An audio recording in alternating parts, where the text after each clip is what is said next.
नमस्कार मित्रांनो, मी संजय सोनवणी. प्रश्न विचारलेत काही मित्रांनी आपल्या चॅनलवर की आर्य नेमके होते तरी कोण. आर्य नावाचा वंश तर निश्चितच नव्हता. मग हे आर्य कोण, हे अनार्य कोण, हे दस्यू कोण, हे दास कोण, हे प्रश्न अनेकांना पडत असतील. दुसरा प्रश्न असा पडतो, खरोखर भारतावर आर्य आक्रमण झालं का? आक्रमण करण्याच्या स्थितीत ते होते का? तेवढे शक्तिशाली होते का? दुसरे विद्वान असं म्हणतात की ते फार मोठ्या प्रमाणावर स्थलांतर झालं. मग त्यांची संख्या किती होती आणि एवढ्या संख्येची लोक नेमके त्याच्या आधी, भारतात येण्याच्या आधी राहत कुठे होते, हा प्रश्न येतो. माझ्या सिद्धांतानुसार आर्य हे शरणार्थी म्हणून भारतात आले. तर हिंदुत्ववादी म्हणजे वैदिकवादी, संघवादी विद्वान मात्र असं म्हणतात की आर्य हे भारतातलेच, हरियाणातले, आणि तेच इथून पश्चिमेकडे गेले, पार युरोपपर्यंत गेले आणि तिथे त्यांनी आपली संस्कृती, भाषा वगैरे पसरवलं. आता हे तिन्ही दाव्यांचा स्वतंत्र व्हिडिओ करून प्रत्येक व्हिडिओमध्ये वेध घेता येईल आपल्याला, आणि आपण घेऊ सुद्धा नंतर डिटेलमध्ये. परंतु पहिला प्रश्न असा आहे की आर्य कोण होते. अवेस्ता आणि ऋग्वेद हे जवळपास समकालीन, म्हणजे अवेस्ता जरा थोडासा आधीचा जुना, त्यातला गाथा हा जो भाग आहे अवेस्त्यातला, त्याची भाषा ही प्राचीन आहे. आणि त्या गाथा खुद्द झरतुष्ट्राने दिल्यात, आणि काही गाथा तर पूर्वपार परंपरेतनं चालत आलेल्या गाथा त्यामध्ये समाविष्ट करण्यात आलेल्या आहे. मुळात सगळ्यात पहिला धर्म आर्य नाही, देव नाही, असुर धर्म होता.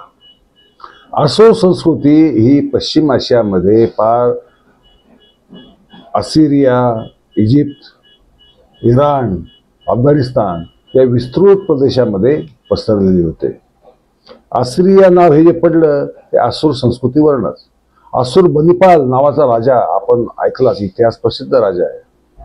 त्यानंतर ओसायरिस किंवा ओसिरिस हा जो इजिप्शियन देवता आहे, त्याचं असुर या शब्दाशी पूर्णपणा साम्य दिसतं. आणि जो झरतुष्ट्राने जो धर्म स्थापन केला त्याचं नाव होतं अहुर माजदा, म्हणजे असुर मेघा. म्हणजे असुर हे पारशी धर्माच्या दृष्टीने सुद्धा सर्वात महत्त्वाचे देव होते. त्यांचीच ते यज्ञाच्याच मार्फत आहुत्या देऊन, फक्त त्या शाकाहारी आहुत्या असतात, म्हणजे धनधान्याच्या आहुत्या दिल्या जात, परंतु यज्ञ हा त्यांचा प्राण होता. आणि अग्निमंदिरं ही त्यांची वैशिष्ट्य होती. यज्ञ त्यांचे सातत्याने प्रज्वलित ठेवले जात, त्यासाठी मंदिरे सुद्धा उभारली जात. अशी प्राचीन मंदिरे आपल्याला मिळालेली आहेत. गोबेलकी टेपे हा जर आपण प्रांत इतिहासाचा जर पाहिला, तेथे मिळालेली आहे. मग हा वैदिक धर्म काय होता? वैदिक धर्म हा मुळात पारसी धर्मातला फुटून निघालेला धर्म. सुरुवातीला जर ऋग्वेद जर आपण पाहिला तर आपल्या लक्षात येईल की महत्वाच्या देवतांना त्यांनी असुर हे संबोधन वापरलंय, अत्यंत चांगल्या अर्थाने, पूजनीय अर्थाने, दैदिप्यमान, दैवी या अर्थाने. हे संबोधन वरुणाला 36 वेळा वापरलंय, असुर वरुण म्हणून. अग्नीला वापरलंय, अग्नी ही वैदिकांची एवढी मोठी देवता, त्या अग्नीला सुद्धा असुर म्हटलेलं आहे. इंद्रालाही असुर हा शब्द एक दोनदा वापरला गेलेला आहे. म्हणजे वैदिक संस्कृती सुद्धा सुरुवातीला असुर केंद्रित होती, कारण झरतुष्ट्राचा पारशी धर्म किंवा जी प्राचीन काळापासून चालत आलेली असुर संस्कृती, यामधनच हे वैदिक आर्य सुद्धा आलेले होते. लक्षात घ्या. आणि इतिहासात असं घडतं, कोणत्याही संस्कृतीतून नवीन धर्म निर्माण होतात, वेगवेगळे धर्म निर्माण होतात, आणि ते आपापल्या परंपरा जपतात. कोणती दैवते घेतात, कोणती फेकून देतात, कोणाला दुष्ट बनवतात, कोणाला सुष्ट बनवतात. उदाहरणार्थ अवेस्त्यांमध्ये देवांना वाईट म्हटलंय, दुष्ट म्हटलंय. परंतु ज्या वेळेस पारशी धर्मापासून वैदिकांची फूट झाली, त्यावेळेस यांनी असुर हे संबोधन हे त्याज्य केलं, ते निंदनीय केलं. टीकार्थ केलं आणि देव जे अहोरमाजदा धर्माने किंवा झरतुष्ट्राने दुष्ट ठरवले होते त्यांना मात्र यांनी सर्वोच्च दैवत मानलं आणि मग देवधर्म आणि असुर धर्म असा संघर्ष सुरू झाला. आपण जर पुरातन मिथकथा पुराकथा जर पाहिल्या अभ्यासल्या त्या देव आणि असुरांचे फार संघर्ष आहे. लक्षात घ्या, कधी देव जिंकले कधी असुर जिंकले हे आपल्याला पाहायला मिळतं. ही नुसती मायथॉलॉजी नाही, या नुसत्या पुराण कथा नाही, तर या इतिहास काळात घडलेल्या घटनांचं कथात्मक रूपाने त्या पुराणात्मक पद्धतीने केलेलं विवेचन आहे. हे आपण विसरता कामा नये. पुराण कथा सर्वस्वी त्याज्य नसतात, ते सुद्धा इतिहास सांगत असतात. हे आपण समजून घ्यायला पाहिजे. राहिली गोष्ट आर्य या शब्दाची. मुळात तो विस्तीर्ण प्रदेशामध्ये जवळपास 40 टोळ्या राहत होत्या आणि त्यांची वर्णनं ऋग्वेदात येतात आणि अवेस्त्यामध्ये सुद्धा येतात. आर्य म्हणवणारे लोक जे होते त्यात स्वतः झरतुष्ट्रही होता, परंतु तो स्वतःला आर्य म्हणायचा आणि दख्युमा म्हणजे दस्युश्रेष्ठ असंही तो म्हणायचा. दख्युमा म्हणजे दस्यूंमधला श्रेष्ठ. आणि दास लोक जे आपण म्हणतो, जे अवेस्त्यामध्ये दाह या नावाने तो कारण सहसा ह होतो. आजही अफगाणिस्तानमध्ये दाह-ई घुमन नावाचा प्रदेश आहे आणि तेथे हे दाह लोक किंवा ज्याला आपण दास म्हणतो ते तिथे निवास करतात. अवेस्ता आणि ऋग्वेद एकाच भौगोलिक प्रदेशातलं लेखन आहे. हे त्यातल्या येणाऱ्या टोळ्यांच्या प्रदेशांच्या नद्यांच्या वर्णनावरनं आपल्या लक्षात येतं. आपण ते लक्षात घ्यायला पाहिजे, आपण तो नीट अभ्यास करायला पाहिजे. आता तुम्हाला ज्या टोळ्या येतात अवेस्त्यामध्ये आणि ऋग्वेदामध्ये त्या कोणत्या येतात? आर्य टोळ्या येतात. आर्य टोळ्यांचा जो प्रांत होता तो आर्याना आणि नंतर त्याचं नाव इराण झालं. हा तर इतिहास आहे. इराण नाव हे आर्य शब्दावरनं आलं. हे सगळे भाषा तज्ज्ञांनी इतिहास तज्ज्ञांनी पुरातत्वशास्त्राने मान्य केलेलं आहे. नंतर येणाऱ्या टोळीचं नाव म्हणजे परशु. ऋग्वेदामध्ये परशु जे नाव येतं ते पर्शियन. जे पर्शिया साम्राज्य किती मोठं होतं आपल्याला माहितीच आहे. ते परशु लोकांनी स्थापन केलेलं साम्राज्य म्हणून पर्शिया झालं. त्यानंतर येणारी ऋग्वेदामध्ये पार्थ नावाच्या एका टोळीचं नाव येतं. पार्थ म्हणजे अर्जुन नव्हे, पार्थ हे एका टोळीचं नाव आहे. आणि पार्थियन साम्राज्यही फार मोठं होतं कारण ते ह्या पार्थ लोकांनीच स्थापन केलेलं होतं. त्यानंतर तुरिया हे अवेस्तात नाव येतं आणि तुर्वसा हे ऋग्वेदात नाव येतं आणि हे दोन्हींचा अर्थ आणि प्रदेश एक असतो म्हणजे आजचा तुर्कस्तान. हे तुर्क लोक म्हणजे तुर्वसा, तूर प्रांतात वसणारे लोक म्हणजे तुर्वसा आणि तुर्क म्हणजे तूर प्रांतात वसणारे लोक म्हणजे तुर्क त्यांच्या भाषेमध्ये. म्हणजे इथे सुद्धा साम्य आहे. इथे संपत नाही. पख्त नावाच्या टोळीचं नाव येतं. आजचे जे पख्तुनिस्तान आहे जे अफगाणिस्तानमध्ये निम्मे काही पाकिस्तानमध्ये निम्मे असे जो राहतात आणि पख्तुनिस्तान जो आहे ज्याच्या स्वातंत्र्याची मागणी आजही जोर धरते आहे ते पख्त लोक. नंतर येतात भलानस. बोलन खिंडीच्या प्रदेशात राहणारे बलुची लोक म्हणजे आजचा जो बलुचिस्तान आहे जो पुन्हा अर्धा अफगाणिस्तानात आणि अर्धा भारतात आहे ते भलानस. म्हणजे टोळ्या जरी पाहिल्या आपण, मानवी समाज जरी आपण पाहिला, कारण कोणताही साहित्यिक ज्या मानवी समाजाच्या संपर्कात येतो, संघर्ष असो, व्यापार असो, मैत्री असो, शत्रुत्व असो, त्यांचे उल्लेख तो करतो. ज्यांचा संबंधच नाही त्यांचा उल्लेख तो कशाला करेल? कल्पनेत करू शकणार नाही. आणि त्या काळातल्या प्रवासाची साधनं काय, संपर्काची साधनं काय हा विचार केला तर आसपासच्या प्रदेशात ज्या टोळ्या राहत होत्या त्याची वर्णनं यामध्ये अत्यंत व्यवस्थितपणे आलेली आपल्याला दिसतात. म्हणजे भारतातनं हे बाहेर गेलेले हे निश्चित. कारण जर भारतातनं बाहेर गेले असते तर सर्वात जास्त वर्णनं कुठली आली असती? भारतातली आली असती. सरस्वती नदी असती मोठी झाली. सिंधू नदी ही देवीतमे आंबितमे वगैरे जे म्हटलंय ऋग्वेदामध्ये सरस्वती नदीबाबत, तसंच सिंधू नदीबद्दल म्हटलं असतं, यमुनेबद्दल म्हटलं असतं, गंगेबद्दल म्हटलं असतं. गंगा यमुना ही नावं येतात ती 10व्या मंडळात. ज्यावेळेस वैदिक लोक भारतात आले आणि 10वं मंडळ लिहिलं ऋग्वेदाचं, त्यावेळेस येतं. त्याच्या आधी हे नाव येत सुद्धा नाही. म्हणजे भूगोल बदलला की नाव बदलतात, हे स्वाभाविक आहे. परंतु यांचा 90% भूगोल हा आहे दक्षिण अफगाणिस्तानातला. आता पारशी धर्म, दोन्ही धर्मांमध्ये खूप साम्य आहे. आणि ऋग्वेदात म्हणूनही ठेवलंय आणि शतपथ ब्राह्मणातही म्हणून ठेवलंय की असुर आणि देव हे दोन्ही यज्ञ करायचे. पण असुरांचा यज्ञ वेगळा होता, देवांचा यज्ञ वेगळा होता. देवांच्या यज्ञामध्ये पशुबळी महत्वाचा होता. असुरांच्या किंवा अहुर माजदाच्या किंवा झरतुष्टाच्या यज्ञामध्ये पशुबळी महत्वाचा नव्हता. पण सोमरस मात्र दोघांनाही महत्वाचा आहे. सोमरस हा पारसी धर्मातही आहे, वैदिक धर्मातही आहे. लक्षात घ्या. कारण हे लोक एकाच संस्कृतीतनं एकाच धर्मातनं फुटलेले लोक ना. जुन्या परंपरा सहजासहजी सोडता येत नाही. जे वैदिक धर्मांतरित झाले भारतातनं, भारतात आल्यानंतर काही हिंदू लोक धर्मांतरित झाले, वैदिक धर्मात गेले, त्यांनी जुन्या परंपरा कुठे सोडल्या? त्यांनी पूजा पद्धत जी वैदिक धर्मात नाहीच ती का अंगीकारली?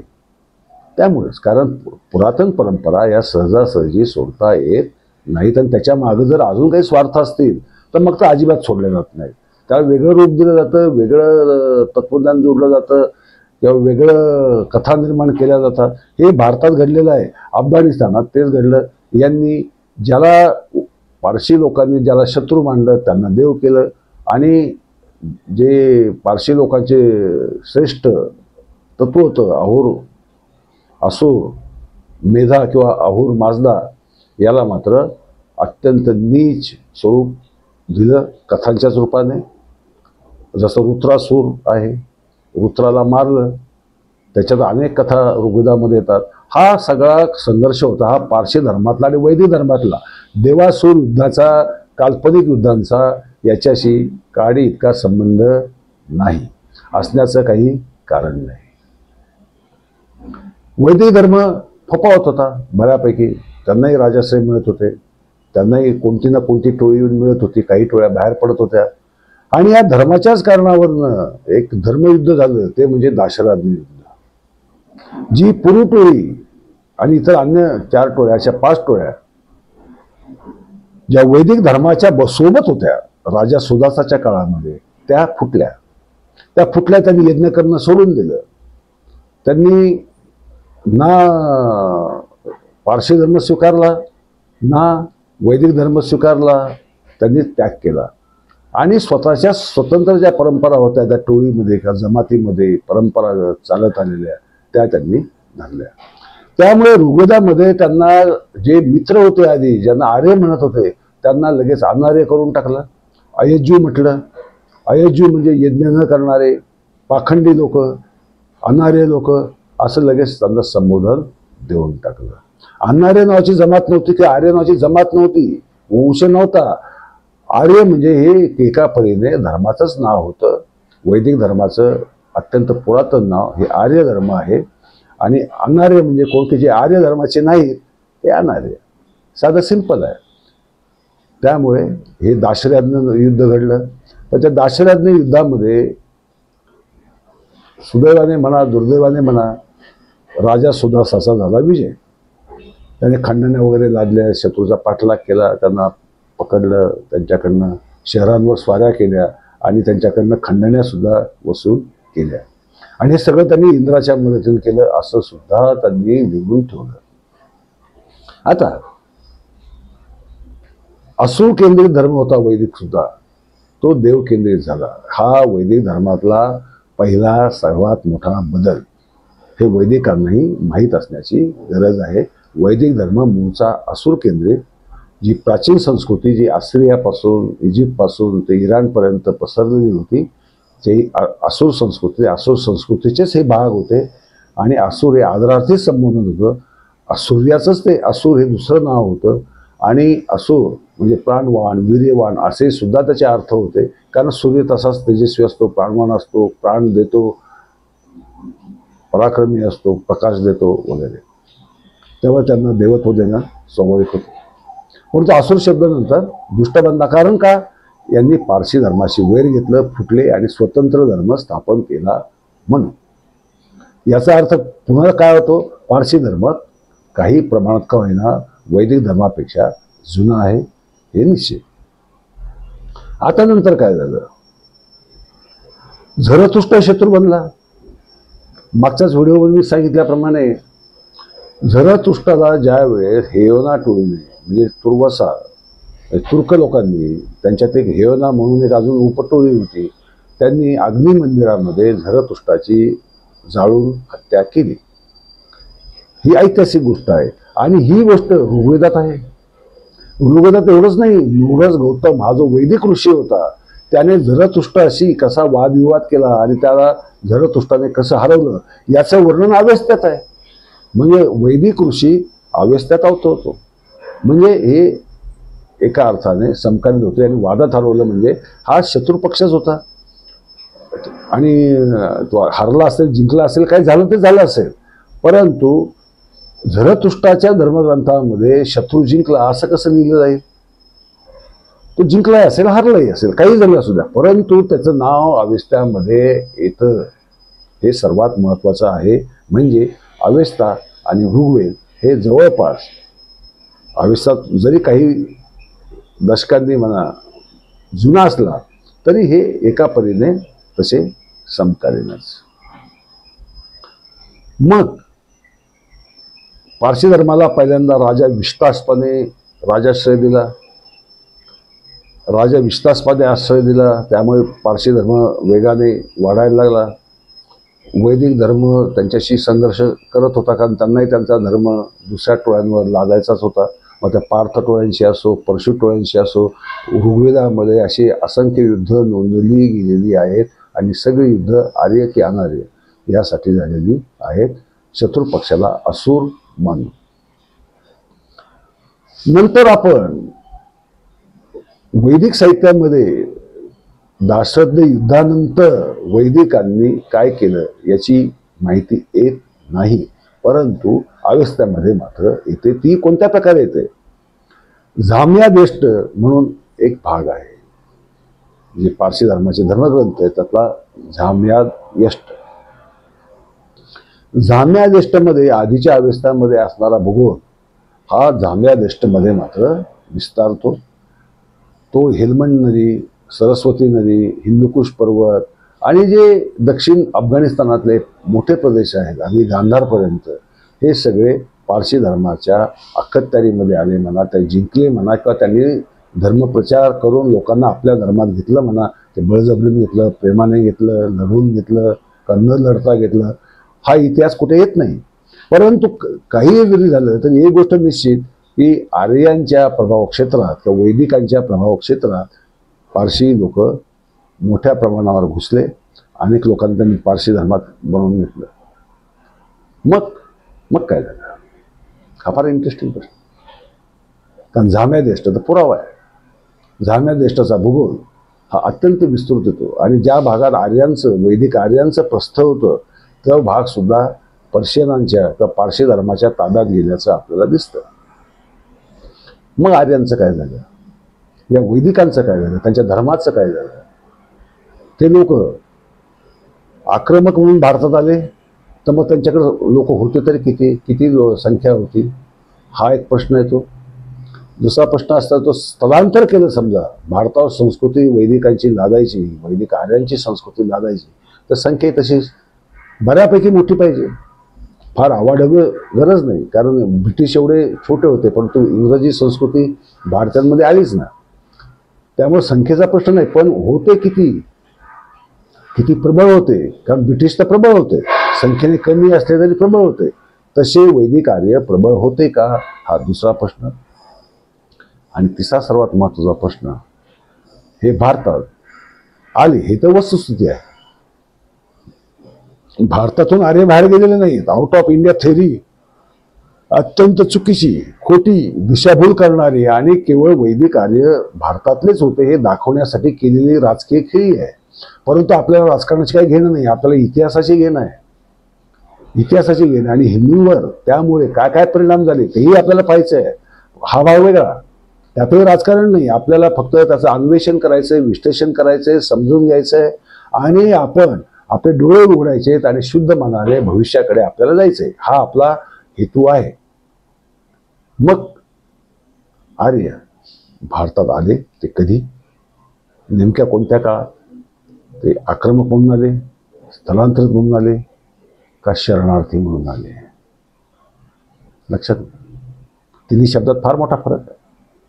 आक्रमक म्हणून आले तर इतिहास बदलतो, एक वेगळाच होतो. शरणार्थी म्हणून आले तर इतिहास वेगळा होतो. आणि स्थलांतरित म्हणून आले तरी इतिहास वेगळा होतो. हे सगळं का, कसं, कधी झालं हे आपल्याला पुढच्या भागामध्ये शोधायचं. पण तू जाता जाता इथे एकच गोष्ट सांगायची आहे की आर्य जर भारतात आले असतील तर त्याची नोंद नेमकी कुठे आहे?